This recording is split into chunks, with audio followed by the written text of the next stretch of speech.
이 세상에는 이 사람마다 개성이 있습니다. 이 개성은요, 사람마다 다 다릅니다. 이 개성에 따라서 신앙의 색깔도 달라지는 것 같습니다. 어떤 소심한 사람은 이렇게 기도합니다. 목소리부터가 벌써 죽어 들어갑니다. 하나님, 저 참 소심한데요. 아, 그래, 이렇게 기도하면 안 돼. 하나님, 제가 작은 것에 일희일비하지 않게 하여 주시옵소서. 한 다음에도 하나님, 제가 좀 세게 얘기했나요? 하나님, 혹시 마음 상하신 건 아니시죠? 이렇게 이제 걱정하면서 기도를 합니다. 또 성격이 급한 사람이 있습니다. 하나님, 저는 성격이 너무 급합니다. 인내를 주시옵소서. 인내를 주시옵소서. 빨리 주시옵소서. 눈 뜨자마자 주시옵소서. 그리고 완벽주의자 형이 있습니다. 하나님, 제가 완벽주의자가 되지 않게 하여 주시옵소서. 주님, 근데 주시옵소서가 맞나요? 주옵소서가 맞나요? 주시옵소서 같은데 주옵소서. 기도가 안 됩니다. 주님. 또 어떤 사람은요, 아나무인형입니다. 주님, 저는 주님이 기도를 어떻게 응답하시든지 관계없습니다. 다 받아들일 준비가 되어 있습니다. 그러니 주님, 제가 어떻게 살든지 다 받아들여 주시옵소서. 교회 안 나오더라도 받아들여 주시고, 세상 쫓아가더라도 받아주시고, 저를 그냥 주님은 주님의 길, 저는 저의 길 갈 수 있도록 인도하여 주시옵소서. 우스개 같은 이야기지만요, 이 이야기에 뼈가 있습니다. 사람은 성향대로 세상을 살아간다는 겁니다. 소심한 사람은 잘 안 고쳐집니다. 소심한 대로 살아가고요, 성격이 급한 사람은 급한 대로, 완벽주의는 완벽주의대로, 아나무인은 아나무인대로 살아간다는 겁니다. 이게 신앙의 모습 속에서도 사람을 여러 갈래로 나눠지게 합니다. 소심한 사람은 소심하게 신앙생활, 성격이 급한 사람은 급하게 신앙생활을 합니다. 근데 이게 꼭 나쁜 것만은 아닙니다. 이게 각양각색의 신앙 색깔을 나타냅니다. 소심한 사람은요, 소심하기 때문에 상대방의 마음을 잘 살핍니다. 상대방이 혹시라도 마음이 어렵지는 않을까, 속상하지는 않을까, 내 말 한마디 때문에 상처 입지는 않을까. 그리고 조금만 기분 안 좋은 모습을 드러내면 찾아가서 무슨 일이 있어? 얘기해봐. 뭐 속상한 일 있어? 힘든 일 있어? 얼마나 그 사람을 세미하게 잘 챙기는지 모릅니다. 이게 소심한 사람의 장점입니다. 또 반면에 성격이 급한 사람은요, 일 추진력이 대단합니다. 우리 교회가 이 여름에 필리핀 단기 선교를 갑니다. 그러면 이 성격이 다른 사람들은 막 이렇게 그 날짜에 내가 시간이 될까? 돈은 80만 원 플러스 알파라는데 돈이 있을까? 여러 가지 것을 생각하는데요, 성격이 급한 사람은 벌써 입금을 했습니다. 그리고는 그 날짜를 가는 것을 그 입금한 후부터 고민하기 시작합니다. 그리고 주변에 이야기합니다. 나 벌써 입금해서 나 단기 선교 갈 거야. 자기도 같이 가자.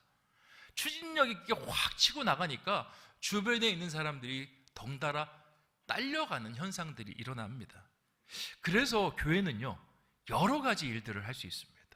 여러 색깔을 가진 사람들이 함께 모여있기 때문에 정말 다양한 일들을 할 수 있습니다. 저는 가끔씩 교회가 너무 신통방통한 것 같습니다. 이 일을 할 수 있을까? 여전도회가 올해 이 사역들을 감당할 수 있을까? 1년이 지나면요, 그 일을 감당해냅니다. 생각한 것보다 놀라운 일들을 만들어냅니다. 어떻게 만들어냈을까? 한쪽에서는 세미하게 챙겨나가면서 그 여전도 회원들을 북돋으면서 앞으로 나가고요, 또 한 사람은 앞에서 치고 나가면서 앞으로 끌고 뒤에서 밀어주면서 그렇게 하나님의 놀라운 일들을 감당한다라는 겁니다. 너무 좋은 모습이죠. 그런데 이 모습이요, 때로는 문제를 일으킬 때가 있습니다. 어떨 때 문제가 일어나느냐? 서로 다른 성향이 시너지를 일으킬 때는 너무 좋은데, 이 다른 성향이 서로 부딪힐 때, 빨리 바빠 죽겠는데 뭐 하는 거요? 왜 이렇게 권사님은 급혀? 아직 시간이 남았는데 뭐가 급혀? 이러면서 서로 주거니 받거니, 네가 맞느니 틀리느니, 그러면요, 교회가 확 주저앉습니다. 공동체가 어려움을 갖습니다. 자신이 다른 것이 자신의 약점을 보완해주는 은혜가 되어야 되는데, 자신이 약한 것, 강한 것만 주장하고 다른 사람이 약한 것을 비난하기 시작할 때 그 공동체는 어려움을 겪을 수 있다는 겁니다. 오늘 사도행전 4장 32절에서 37절까지의 말씀은 건강한 공동체에 대한 말씀입니다.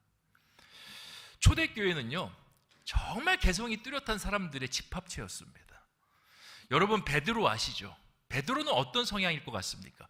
소심한 성향일 것 같습니까? 성격이 급한 성향일 것 같습니까? 급한 성향입니다. 예수님이 이 변화산에 올라가셔서 모세와 엘리야 보여주니까 먼저 한술 더 뜹니다. 오버합니다. 주님, 여기에 초막셋을 짓고 평생 여기서 살고 싶습니다. 주님께서 십자가에 달려 돌아가실 것을 이야기했습니다. 분위기가 침통합니다. 근데 베드로 이럽니다. 주님, 절대 안 됩니다. 십자가에 절대 못 박힐 수 없습니다. 제가 그걸 가로막겠습니다. 주님한테 혼도 나고요. 그리고 닭이 울기 전에 3번 주님을 부인하는 그런 망신살도 얻게 됩니다. 베드로와 정반대 성향이 있습니다. 도마. 이 사람은요, 아주 신중합니다. 돌다리도 두들겨 보고 건너야 되는 사람입니다. 예수님께서 부활하셔 나타나셨는데 다 믿는데 도마는 안 믿습니다. 나한테 나타나기 전까지는 안 믿을 거예요. 도마가 잠깐 자리를 비운 사이에 제자들이 있는 그 공동체 안에, 그 공간 속에 예수님께서 나타나셨습니다. 막 예수님과 재회를 하고, 그리고 예수님이 잠깐 사라지셨는데 도마가 나타났습니다. 우리 지금 예수님 만났다고, 예수님이 살아나신 거 우리가 눈으로 똑똑히 보고 만졌다라고. 나는 그거 안 믿어. 내 손으로 그 손에 있는 못자국에 손을 넣어보고 창자국에 허리에 내가 손을 넣어봐야지 내가 예수를 믿겠노라. 이런 두 사람이 교회 공동체 안에서 서로 리더가 됐다라고 생각해 보십시오. 베드로는 이럴 겁니다. 아유, 속 터져. 저 현실주의자 도마. 언제까지 저렇게 신중하게 할 거야. 그러면 도마는 뭐라 하겠습니까? 저 베드로, 저 공수표의 달인. 맨날 뻥만 저렇게 쳐. 뭐 한다 그래 놓고 항상 문제는 수습은 내가 해야 돼. 이렇게 하면서 교회가 무너질 수 있습니다. 이렇게 개성 만점인 사람들이 어떻게 하나의 공동체를 이루어서 하나님의 놀라운 역사를 이루어낼 수 있을까요? 오늘 말씀에 그 비결이 기록이 되어 있습니다. 오늘 이 말씀을 같이 살펴봄을 통해서 우리 여전도에 하나님의 시너지의 은혜가 함께하기를 축복합니다. 올 한 해 정말 마음을 모아서 더 큰 하나님의 일들을 감당하는 우리 여전도에 되기를 원합니다. 또 이 말씀의 지혜를 마음에 품어서 우리가 갖고 있는 공동체들, 가정 공동체도 있지 않습니까? 직장 공동체도 있지 않습니까? 우리가 있는 공동체 속에 하나님의 그 평안의 은혜, 함께 시너지를 만들어내는 은혜가 가득하기를 주님의 이름으로 축원드립니다. 우리 32절 말씀 같이 한번 읽어보도록 하겠습니다. 시작.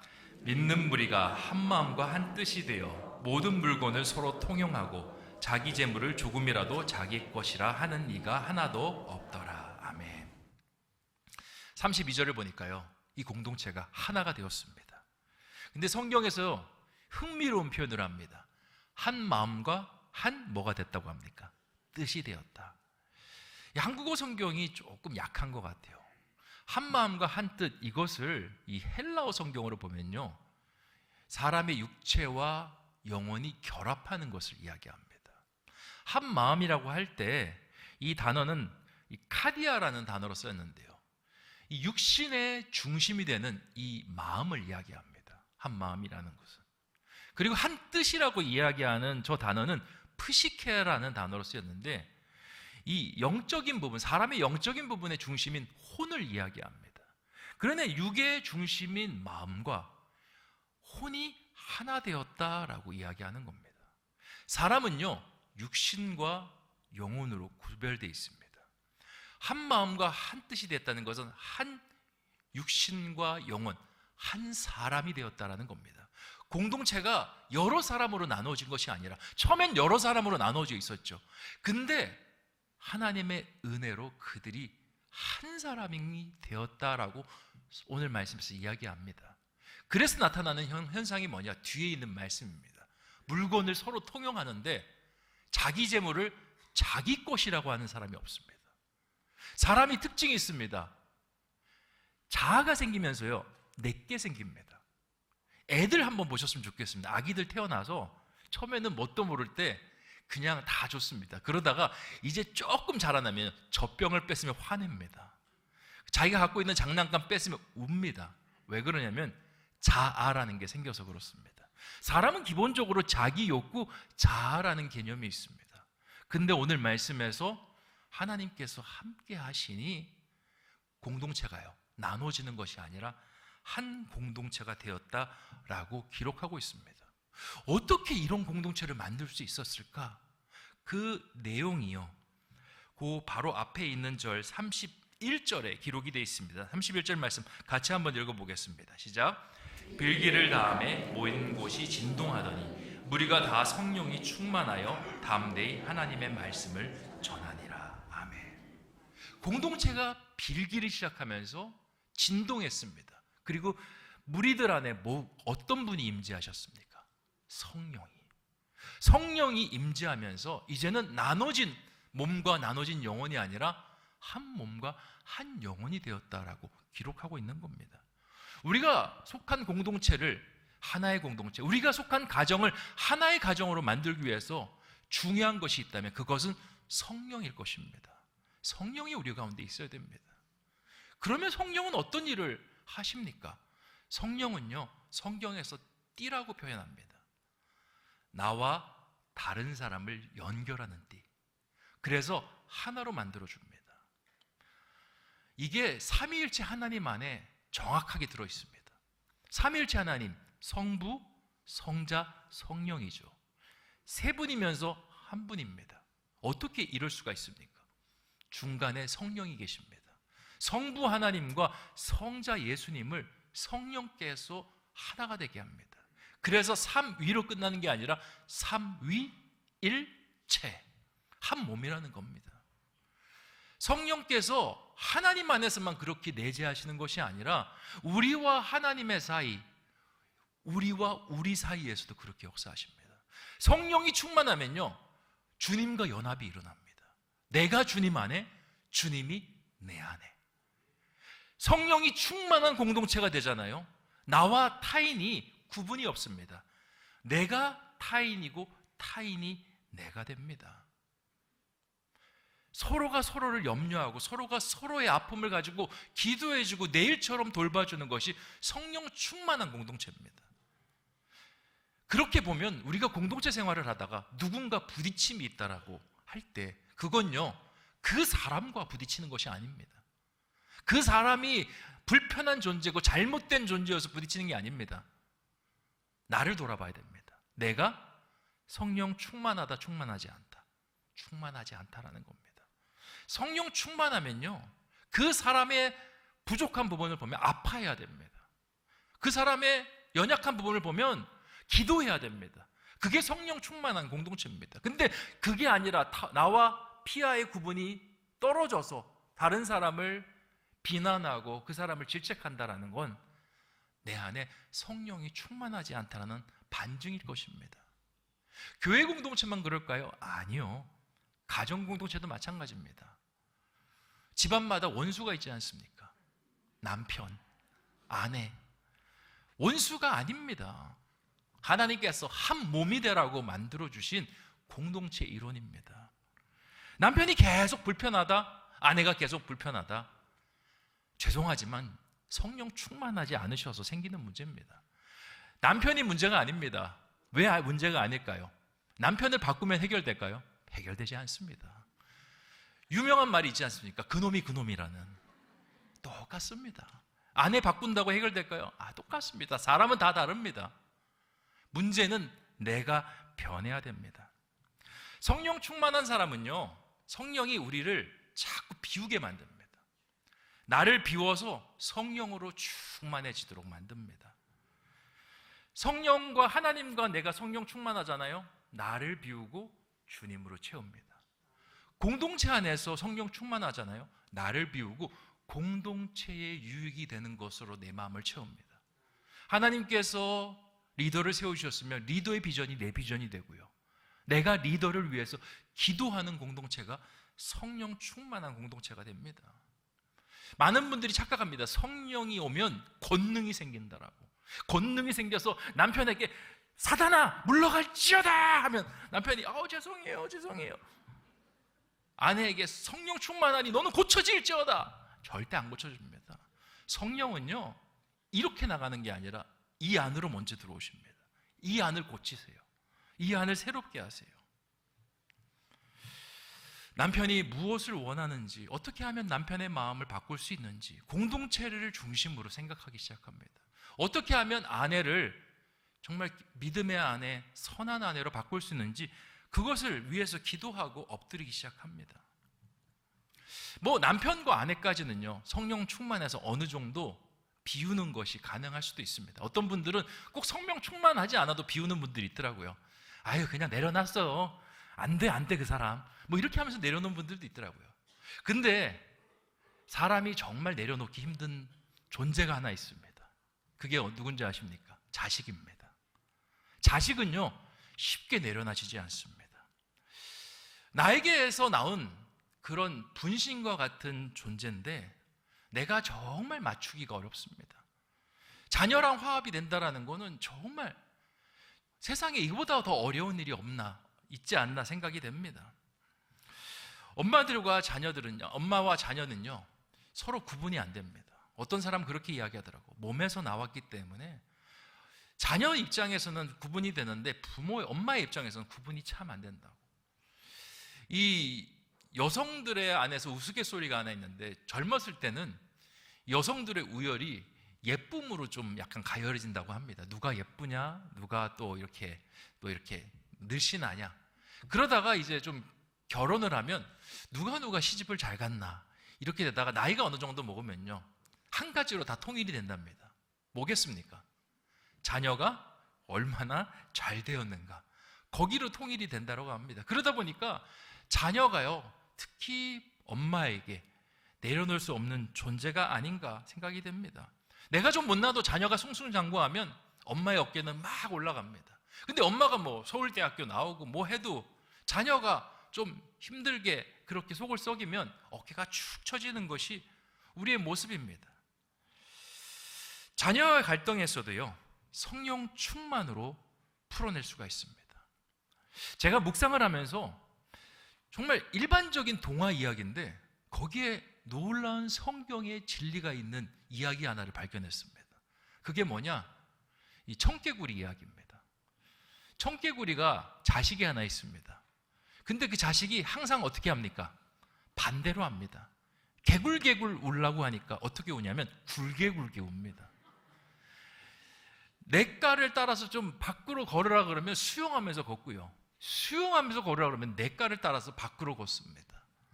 엄마가 나중에 너무 속상해서 죽을 때 유언을 남깁니다. 어디다 묻으라고? 냇가에다 묻으라고. 그러면 어디다 묻을 거라 생각했습니까? 산에다 묻을 거라 생각했습니다. 근데 청개구리가 어떻게 합니까? 냇가에다 묻습니다. 엄마의 마지막 소원은 지켜야 된다고. 그리고 비 올 때마다 맨날 울어대죠. 이게 왜 성경에 진리가 있느냐? 엄마가 죽어야 자녀가 정신을 차린다는 겁니다. 진짜 죽으라는 말이 아닙니다. 영적으로 내려놔야 자녀가 살아날 수 있음을 이야기하는 겁니다.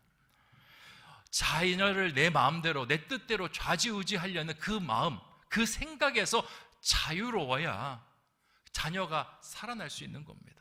끊임없이 내가 통제하려고 내 마음대로 지고 흔들려고, 그게 자녀가 되고 남편이 되고 공동체가 되면요, 그 공동체는 어려움을 겪을 수밖에 없습니다. 성령은 자꾸 자기를 비워내게 합니다. 내가 하는 것이 아니라 하나님이 하는 겁니다. 나는 하나님 안에서 우리 가정에 믿음의 아내로, 믿음의 어머니로 부르신 겁니다. 그 자리에서 내가 최선을 다하겠습니다. 그렇게 하는 순간 하나님께서 역사하십니다. 청개구리 이야기에 또 다른 비밀이 있습니다.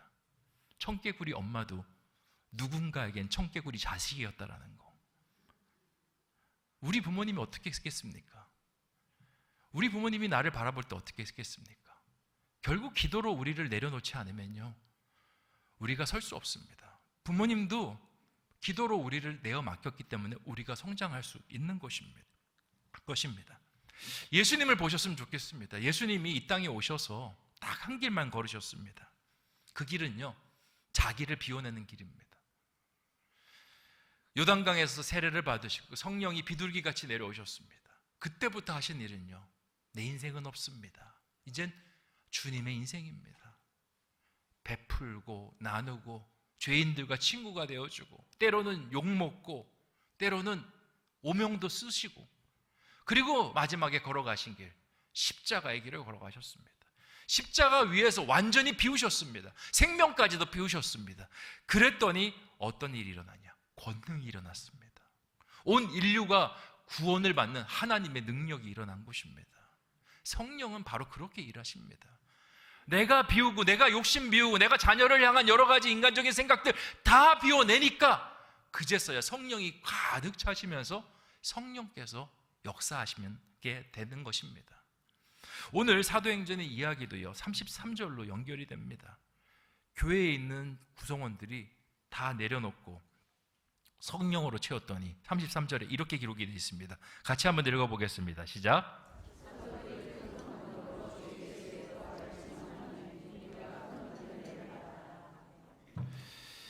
권능이 임했다라고 이야기하고요, 권능을 목격하면서 사람들이 큰 은혜를 받았다라고 기억하고 있습니다.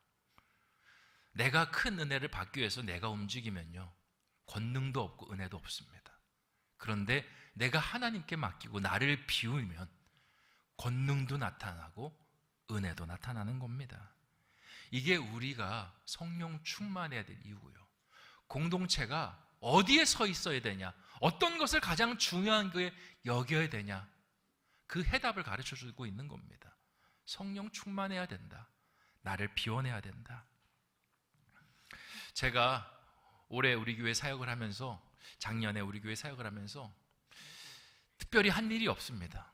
한 일이 있다라면 비우는 일이었습니다. 제가 우리 교회 왔을 때 또 한 달 동안 동사 목사로 있으면서 우리 교회와 이제 전에 섬겼던 교회들을 비교하면서 내년에는 이것도 해야겠다, 저것도 해야겠다 막 생각이 많았습니다. 그런데 1월 1일 딱 부임을 하고 나서 다 비웠습니다. 하나님, 저는 제 것을 채우는 게 아니라 우리 신성교회가 어떤 생각을 갖고 있는지 그걸로 채우겠습니다. 그리고는 성도님들의 이야기를 듣고 더 관심을 가져드리고 또 같이 이야기도 나누면서 그렇게 했습니다. 그랬더니 1년 후에요, 변화가 일어났습니다. 제가 여러분에게 이거 해달라 저거 해달라고 말씀드린 거 없는데 알아서 막 공동체 안에서 뭔가 교회를 위해서 하고자 하는 열정과 그런 움직임들이 일어났습니다. 여전도회에서 큰 일을 감당해 주시고, 또 남선교회는 남선교회대로 감당해 주시고, 안수집사회, 건사회, 또 우리 장로님들, 정말 교회 안에서 여러 가지 일들이 그냥 자발적으로 막 일어나는 것을 보았습니다. 깨달았습니다. 이게 비움의 능력이구나. 내가 남선교회 이거 좀 해주십시오, 여전도회 이거 좀 해주십시오, 그렇게 이야기하는 것보다 하나님으로 채웁니다. 성도님들의 마음이 지금 어떻습니까? 그들의 마음을 만지기를 원합니다. 이렇게 하니까요, 아까 읽었던 그 말씀 똑같이 일어납니다. 거기서 권능이 일어나고 모든 사람들이 은혜가 일어나는 것입니다. 올해도 다른 것 아닙니다. 우리가 작년처럼요, 서로의 마음을 잘 헤아리고 성령 안에서 내 생각, 내 뜻 비워놓고 한 마음과 한 뜻이 되면요, 우리 교회 할 수 있습니다. 은혜 가운데 큰 능력을 우리 가운데 일어날 줄 믿습니다. 34절에 이 초대교회가 받은 큰 은혜에 대한 기록되어 있습니다. 같이 한번 읽어보겠습니다. 시작. 그 중에 가난한 사람이 없으니 이는 밭과 집 있는 자는 팔아 그 판 것의 값을 가져다가. 아멘. 공동체에 소외받는 사람이 없습니다. 주눅드는 사람이 없습니다. 가난하고 열악한 자가 없고 모두가 부요하고 모두가 은혜 넘치는, 그게 초대교회에 나타난 큰 은혜입니다. 그뿐이 아닙니다. 자신의 욕심을 위해 살던 사람들이요, 욕심을 내려놓는 일들까지 일어났습니다. 36절, 37절 말씀 제가 읽어보겠습니다. 구브로에서 난 레위족 사람이 있으니 이름은 요셉이라. 사도들이 일컬어 바나바라, 번역하면 위로의 아들이라 하니 그가 밭이 있음에 팔아 그 값을 가지고 사도들의 발 앞에 두니라. 아멘. 바나바라는 사람이요, 밭을 팔아서 이 사도들의 발 앞에 둡니다. 그런데 이 바나바란 사람이 우리가 알던 그 바나바인데 사실은 잘못된 삶을 살고 있었습니다. 이 사람이 어디 족속이라고 합니까? 레위 족속. 레위 족속은 땅을 가질 수가 없습니다. 여호수아가 땅을 정복할 때 12지파가 다 나눠준 다음에 이 레위 족속은 분깃을 받지 않고 거주하라는 지역이 있습니다. 구브로는 이 이스라엘 땅이 아닙니다. 다른 땅에 가서 살고 있었고요. 그 땅에 레위 족속이 가지고 있지 않아야 되는 땅까지 소유하고 살았습니다. 그러니까 영 잘못된 인생을 살고 있었던 사람이죠. 그런데 성령 충만한 공동체, 나를 비우는 공동체로 그렇게 나아가니까요, 뭔가 잘못된 길을 걷는 사람이 주님 앞에 돌아오는 역사가 일어나고 있는 겁니다. 이게 우리에게 가르쳐주는 말씀이 뭐냐? 우리 공동체에 잘못된 길을 가고 있는 사람이 있습니다. 내가 그 사람을 위해서 질책해주고 싶은 사람이 있고, 저건 아니야 라고 이야기해주고 싶은 사람이 있는데, 이야기하는 것보다 우리가 온전한 모습과 신앙의 모습을 그 사람한테 실질적으로 보여주면 성령께서 그 사람의 마음을 고친다는 겁니다. 내가 내 입으로 그 사람에게 싫은 소리 하면 나와 그 사람과의 싸움밖에 될 수가 없는데, 성령께서 함께 하시면요, 누구와도 싸움도 안 되고 하나님께서 그를 온전히 고칩니다. 오늘 말씀에서 바나바가 재산을 다 팔아서 그렇게 사도들 앞에 올려놓는 것, 그게 누가 사람 말한다고 되는 일입니까? 성령께서 하시니까 할 수 있는 겁니다. 우리 안에 분쟁이 생겼을 때 어떻게 하라고 말씀하시는 그 지침이 여기 기록이 되어 있는 겁니다. 뭐 하라고? 온전한 신앙만 쫓으라고. 성령만 쫓고 성령으로 비워내는 신앙으로 나아가면 나머지는 하나님께서 다스린다라고 그렇게 말씀하고 있습니다. 말씀을 정리하겠습니다. 오늘 말씀은 공동체에 대해서 말씀하십니다. 개성이 강한 공동체가 어떻게 하나가 될 수 있느냐? 성령이 그 가운데 오셨습니다. 성령이 나를 비워내고 하나님으로 채우셨습니다. 하나님과의 관계 속에 하나님으로 채워지고 다른 사람들과 관계 속에 하나님으로 채워졌습니다. 우리의 모든 공동체가 하나님으로 채워지고 우리 가정이 하나님으로 채워지는 은혜의 사람들 되시기를 주님의 이름으로 축원드립니다. 기도하겠습니다. 좋으신 아버지 하나님, 오늘 우리에게 한마음과 한뜻이 되었던 초대교회의 이야기를 들려주시니 참으로 감사합니다. 개성이 참 강한 초대교회, 그것 때문에 분쟁할 수도 있었고 깨어져도 10번은 더 깨어질 수 있는 초대교회지만 오히려 시너지를 만들어내고 오히려 한마음과 한뜻이 되어서 서로가 서로를 아끼며 행복해하며 큰 은혜를 받는 공동체가 되었습니다. 심지어 내 마음에 불편한 사람들까지도 돌아오는 역사가 일어났습니다. 이게 성령의 능력입니다. 우리 안에 이 능력이 있게 해주시옵소서. 다른 사람을 바꾸는 것이 아니라 내가 변화되고 나를 비워내고 내가 먼저 가정에서 지혜로운 아내, 기도하는 어머니, 기도하는 믿음의 가장 되게 해주시고 공동체 안에서 여전도회, 기도하는 여전도회 회원, 그리고 임원, 그렇게 섬기는 사람으로 나아갈 수 있게 하여 주시옵소서. 그렇게 나갈 때 우리 안에 하나님의 큰 권능과 은혜가 있을 줄 믿습니다. 그렇게 1년 동안 사역하는 우리 여전도회, 우리 모든 신성의 교우들 되게 하여 주시옵소서. 감사를 드리오며 모든 말씀 예수님의 이름으로 기도하옵나이다.